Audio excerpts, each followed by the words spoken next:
यतः स्वयं परमयोगी भगवान जितने भी नारायण के अवतार हैं वो सब बद्रीनाथ में समाये हुए हैं। इस बात को ध्यान रखना। भगवान नारायण के जितने भी अवतार रूप हैं बद्री विशाल भगवान का दर्शन करने से संपूर्ण दर्शन हो जाते हैं। सतयुग का देवता है बद्रीनाथ। बद्री विशाल सतयुग के हैं, त्रेता के हैं रामेश्वरम, और द्वापर के हैं द्वारकाधीश, और कलयुग के हैं भगवान जगन्नाथ प्रभु। जिन घरों में रोजाना भगवान को स्नान कराया जाता है, जितने भी ये देवता हैं वो सब बद्रीनाथ में स्नान करते हैं। जितने भी देवता हैं वो द्वारकापुरी में तिलक चंदन श्रृंगार करते हैं। जितने भी देवता हैं वो सब जगन्नाथपुरी में भोजन करते हैं। जितने भी देवता हैं वो सब रामेश्वरम में रात्रि को जाकर के शयन करते हैं। एक बहुत मलूक बात आपके बीच में रख रहा हूँ।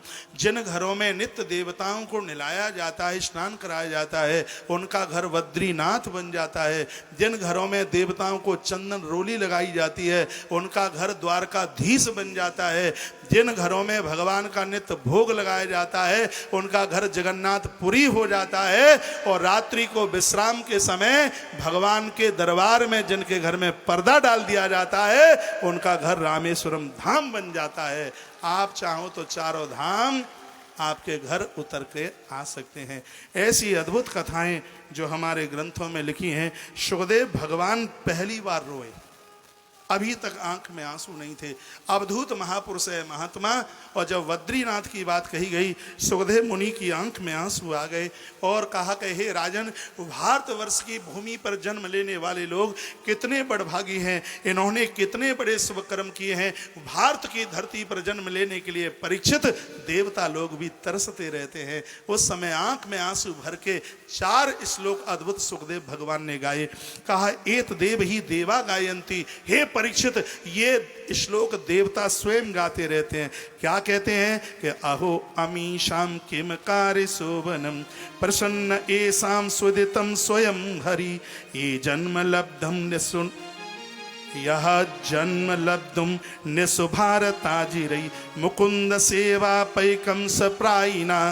हे राजन, अहो अमीशाम किम कार्य शोभनम। देवता कहते हैं कितना बड़भागी ये भारत का व्यक्ति है, इसके सौंदर्य का कितना वर्णन किया जाए। ये जन्म लब्धम, इसके कितने जन्मों की तपस्या है तब इसको भारत की भूमि में जन्म मिला।